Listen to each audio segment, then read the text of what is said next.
नमस्कार. कशा आहात सगळ्या? मस्त ना? मीही मस्त आहे. घरी राहा, सुरक्षित राहा. आज आपण इयत्ता 5वीचा पुढचा धडा अभ्यासणार आहोत. या धड्यामध्ये एका मुलीच्या जिद्दीची कहाणी सांगितलेली आहे. धड्याचं नाव आहे सावरपाडा एक्सप्रेस, कविता राऊत. आणि मी तुमची मराठीची विषय शिक्षिका सौ फिसरेकर. चला तर मग पाहूया. आपण आधी धड्याचं वाचन करणार आहोत. वाचन करत असताना तुम्ही सुद्धा पुस्तक उघडायचं आहे, हातामध्ये पेन्सिल घ्यायची आहे आणि वाचन करत असताना नवीन येणारे जे शब्द आहेत त्या शब्दांच्या खाली तुम्ही अंडरलाईन करायचे आहेत. म्हणजे तुम्हाला माहीत नसलेले शब्द नंतर माहिती होतील. मी त्या शब्दांचे अर्थ तुम्हाला सांगणार आहे. चला तर मग करूया सुरुवात. सावरपाडा एक्सप्रेस, कविता राऊत. या पाठाचे लेखक आहेत संतोष साबळे. सर्वांनी पुस्तक काढलं असेल. दुर्गम भागातील रस्ते म्हणजे मातीचा धुराळा. पाण्यासाठी वणवण करणे हा रोजचा दिवस. अशा प्रतिकूल परिस्थितीत कुरकुर न करता, हार न मानता जीवन जगणे म्हणजे एक दिव्यच. अशा खेड्यापाड्यांमध्ये गुणवत्ता असते, पण ती शोधावी लागते. असाच एक डोंगरदऱ्यांनी वेढलेला आदिवासी पाडा. पाण्याच्या शोधासाठी तिथे मैलोनमैल भटकंती करावी लागे. त्याच आदिवासी पाड्यावर अनवाणी पायांनी चालणारी, लाकूड फटा गोळा करणारी एक मुलगी. तिने राष्ट्रकुल आणि आशियाई क्रीडा स्पर्धेत भारताचा दबदबा निर्माण केला आणि ऑलिम्पिक स्तरावर झेप घेतली. या आंतरराष्ट्रीय धावपटूचे नाव आहे कविता राऊत आणि त्या पाड्याचे नाव आहे सावरपाडा. हा पाडा नाशिक जिल्ह्यातील त्र्यंबकेश्वर तालुक्यात आहे. तिचे बालपण निसर्गाच्या सानिध्यात गेले. तिची आजवरची वाटचाल एक दीर्घ साधना बनली आहे. राष्ट्रकुल क्रीडा स्पर्धेत कांस्य आणि आशियाई क्रीडा स्पर्धेत रौप्य व कांस्य अशी पदके कविताने पटकावली. लागोपाठच्या या दोन्ही स्पर्धांमध्ये भारताचे नाव उंच करणारी धावपटू म्हणजेच सावरपाडा एक्सप्रेस कविता राऊत. चीनमधील गुआंगझू येथे झालेल्या आशियाई क्रीडा स्पर्धेत 10,000 मीटर धावण्यात कविताचे सुवर्णपदक अवघ्या सेकंदाने हुकले. पण त्या प्रसंगी कविताची समजूत तिच्या आईने काढली. आईच्या शब्दांनी कविताला दिलासा मिळाला. अवघ्या 4थी शिकलेल्या आईच्या समंजस शब्दांनी कविताला आजवर अनेक कठीण प्रसंगी आधार दिला आहे. कष्टप्रद अनुभवांमुळे कविताचे पाय कणखर बनले. नाशिक जिल्हास्तरीय शालेय क्रीडा स्पर्धेत कविताने धावण्यात प्रथम क्रमांक मिळवला. पण कविताचे वेगळेपण तिचे वडील रामदास आणि आई सुमित्रा यांना फारशा तीव्रतेने त्यावेळी जाणवले नाही. कविताच्या पायांमधील चमकदार दौड हेरली ती प्रशिक्षक विजेंद्र सिंग यांनी. त्यांनी कविताच्या आई वडिलांची मानसिकता तयार केली आणि तिला नाशिकच्या भोसला मिलिटरी स्कूलच्या मैदानावर तंत्रशुद्ध पद्धतीने धावण्याचे धडे देण्यास सुरुवात केली. बूट घालून धावणे कविताला अवघड वाटायचे, कारण लहानपणापासून अनवाणी धावण्याचीच तिला सवय होती. विजेंद्र सिंग यांनी तिच्याकडून बूट घालून धावण्याचा सराव नियमितपणे करून घेतला. हिऱ्याला पैलू पाडल्यावर त्याचे तेज अधिकच फैलावते तसे तिच्या बाबतीत झाले.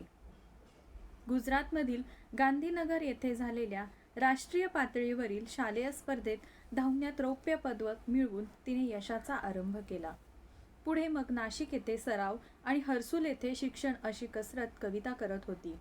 कविताची ही ओढाताण पाहून विजेंद्र सिंग यांनी तिला 11वीसाठी भोसला मिलिटरी कॉलेजमध्ये प्रवेश मिळवून दिला. ती राहणार कुठे हा कविताच्या आईवडिलांना पडलेला प्रश्नही विजेंद्र सिंग यांनी सोडवला. 24 ऑक्टोबर 2002 पासून पुढील 5 वर्षे ती त्यांच्याच घरी राहिली. स्वतःचा एक मुलगा आणि एक मुलगी असलेल्या सिंग दाम्पत्याने आपली दुसरी मुलगी म्हणून कविताचा सांभाळ केला. तिच्या धावण्याच्या गतीकडे विजेंद्र सिंग यांनी लक्ष पुरवले आणि त्याची प्रचिती म्हणजेच कविताचे यश. एकापाठोपाठ एक विक्रम तिच्या नावावर झळकू लागले. कविताच्या यशामुळे हर्सुल, सावरपाडा या भागास नवी ओळख मिळाली. आज केवळ राऊत कुटुंबालाच कविताचा अभिमान वाटतो असे नाही, तर संपूर्ण हर्सुल परिसराची हीच भावना आहे. नवी दिल्लीतील राष्ट्रकुल स्पर्धेत कविता जिंकल्याचे जाहीर होताच हर्सुल, सावरपाडा येथे जणू काही दिवाळी साजरी झाली होती. स्पर्धेत विजयी झाल्यानंतर कविता आपल्या गावी येणार म्हणून सकाळपासून जो तो स्वागताच्या कामात गुंतला होता. कविताचे कौतुक करण्यासाठी गावोगावचे लोक हजारोंच्या संख्येने उपस्थित झाले होते. लेकीभोवती निर्माण झालेले वलय, तिला सत्कारासाठी घेऊन जाण्यास येणाऱ्या आलिशान गाड्या, पत्रकारांचा गराडा यामुळे आपली लेक लई मोठी झाली याचं समाधान तिच्या आईच्या डोळ्यांमध्ये सहज वाचता येत होते. कविता बंगळूर येथे विशेष प्रशिक्षणासाठी गेली असताना रोज किमान एकदा तरी आईशी फोनवरून बोले. यावरून त्या मायलेकीचे गहिरे नाते दिसून येते. कविता सांगते, आईशी बोलल्यावर मनाला वेगळंच समाधान वाटतं. दिवसभरात जे झालं ते सर्व मी आईला सांगते. माझ्या त्रासाबद्दल मात्र तिला काही सांगत नाही, कारण ते ऐकून आईला उगीच वाईट वाटत राहतं. कविता हळवी आहे. प्रसिद्धीच्या वलयाने तिच्या स्वभावात काही फरक पडलेला नाही. बाप-लेकीच्या नात्यातील वीणही तितकीच गहिरी. लहानपणी आपले बोट धरून चालणाऱ्या कविताच्या पायांमध्ये मोठेपणी इतके बळ येईल असे तिच्या आईवडिलांना कधी वाटलेच नव्हते. कविताच्या यशाचे सर्व श्रेय ते प्रशिक्षक विजेंद्र सिंग यांना देतात. जेव्हा कविता प्रतिकूल आर्थिक परिस्थितीशी झगडत होती तेव्हा तिला आर्थिक मदत मिळून जो जो भेटेल त्या प्रत्येकास विनंती करण्यात विजेंद्र सिंग यांनी कोणताही कमीपणा वाटू दिला नाही. तेव्हा त्यांनी कमीपणा वाटू दिला असता तर कदाचित आज कविता या स्थानापर्यंत पोहोचू शकली नसती. गेल्या काही वर्षांपासून कविता कुटुंबापासून दूर राहत असली तरी तिने सर्वांचे प्रेम जपले आहे. घरचे सण समारंभ, उत्सव यामध्ये प्रत्यक्ष सहभागी होत येत नसल्याची खंत कविताला वाटते. बंगळुरूच्या क्रीडा केंद्रात कविताला तिच्या आवडीच्या अजून एका गोष्टीपासून दूर राहावे लागे, ती म्हणजे वांग्याची भाजी आणि नागलीची भाकरी. कवितामुळे सावरपाड्याचे नाव आज सर्वदूर पसरले आहे. कविता तिथल्या मुलामुलींसाठी आदर्श ठरली आहे. आज कविता भारतातील अव्वल धावपटू आहे. पी.टी. उषा या धावपटूला ती आपला आदर्श मानते. ती खूप मेहनती आहे. धावण्याचा सराव ती मनापासून करते. आपल्या प्रशिक्षकांनी दिलेल्या छोट्या मोठ्या सूचनांचे कटाक्षाने पालन करते. कविताचे म्हणणे आहे, मेहनत करणे आपल्या हातात असते. मेहनत हाच उद्दिष्टाकडे, ध्येयाकडे नेणारा महामार्ग आहे. हा महामार्ग आपल्याला यशाकडे नेतो. आपले जीवन आपणच घडवतो. कोणत्याही खेळाडूसाठी शारीरिक तसेच मानसिक तंदुरुस्ती ही महत्त्वाची असते. कविता सरावात कधीच कसूर करत नाही. कविताचे इतर झगमगाटी गोष्टींकडे लक्षही नसते. खेळाचा सराव चालू असतानाच यशवंतराव चव्हाण महाराष्ट्र मुक्त विद्यापीठामुळे तिच्या शिक्षणातही खंड पडला नाही. कविता ही तिच्या जीवन प्रवासाची नायिका आहे. एकंदरीत आपण आता पाठ वाचला आणि पाठ वाचल्यानंतर तुमच्या लक्षात आलं असेल की अतिशय दुर्गम भागामध्ये राहणारी कविता पण आज ती एक उत्कृष्ट धावपटू म्हणून प्रसिद्धी झालेली आहे. म्हणजेच यातून आपल्याला काय शिकायचं आहे, जर मनामध्ये जिद्द असेल, आपण धडपड करण्याची जर आपली तयारी असेल, प्रयत्न करण्याची जर तयारी असेल तर आपण कोणतंही यश मिळवू शकतो. मनामध्ये आपल्या ती जिद्द हवी तरच आपण यश मिळवू शकतो. हे या कविताच्या उदाहरणावरून आपल्याला लक्षात येतं.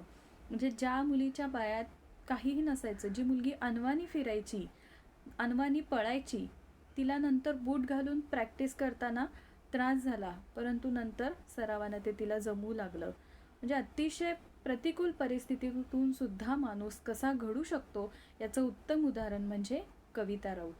तुम्ही आता काय करायचं आहे, यासारखीच अनेक उदाहरणं आहेत धावपटूंची असतील किंवा इतर काही मुलींची, महिलांची असतील की ज्या कठीण परिस्थितीतून नावारूपाला आलेल्या आहेत, तर त्यांची माहिती तुम्ही मिळवायची आहे आणि त्यांची नावं तुम्ही मला लिहून व्हॉट्सअपवर पाठवायची आहेत.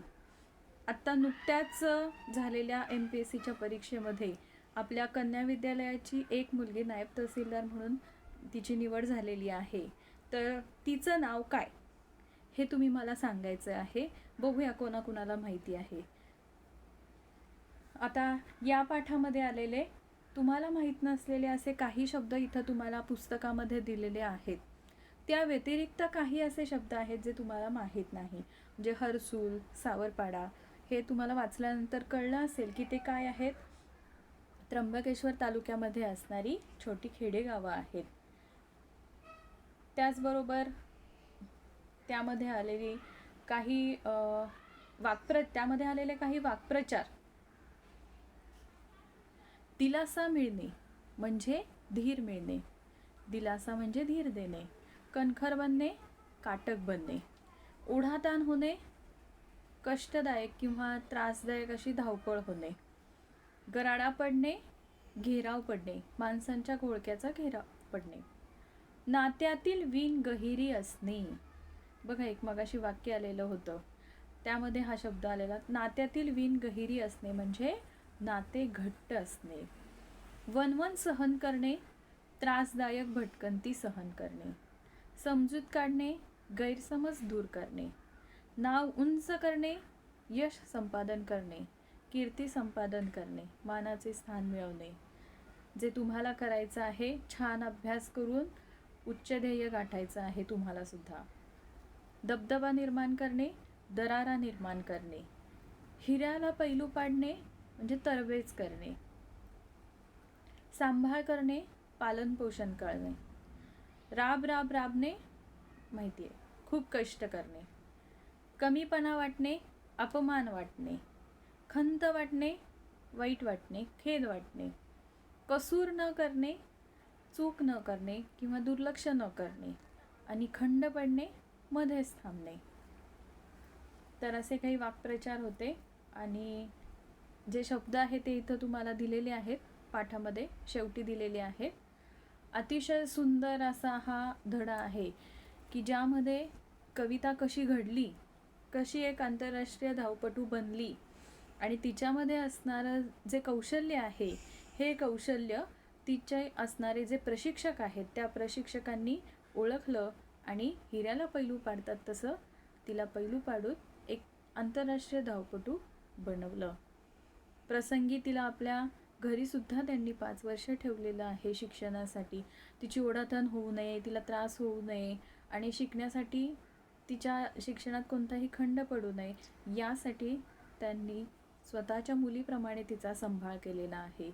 आणि ज्यांच्याकडनं शक्य आहे त्यांच्याकडनं त्यांनी मदत मिळवलेली आहे. तर अशी ही कविता राऊत. तर अजून एक माझा प्रश्न आहे, तुम्ही मोठेपणी काय होणार हे आत्ताच तुम्ही ठरवायचं आहे आणि ते बनण्यासाठी तुम्ही काय करणार हे मला लिहून पाठवायचं आहे. तर मगाशी एक प्रश्न विचारला, आत्ता एक प्रश्न विचारला आणि यानंतर या पाठाखाली असणारे जे प्रश्नोत्तर आहेत ते तुम्ही पूर्ण करायचे आहेत. त्यामध्ये जर काही अडचण असेल तर तुम्ही मला नक्की विचारा. आपण या ठिकाणी थांबतोय. धन्यवाद.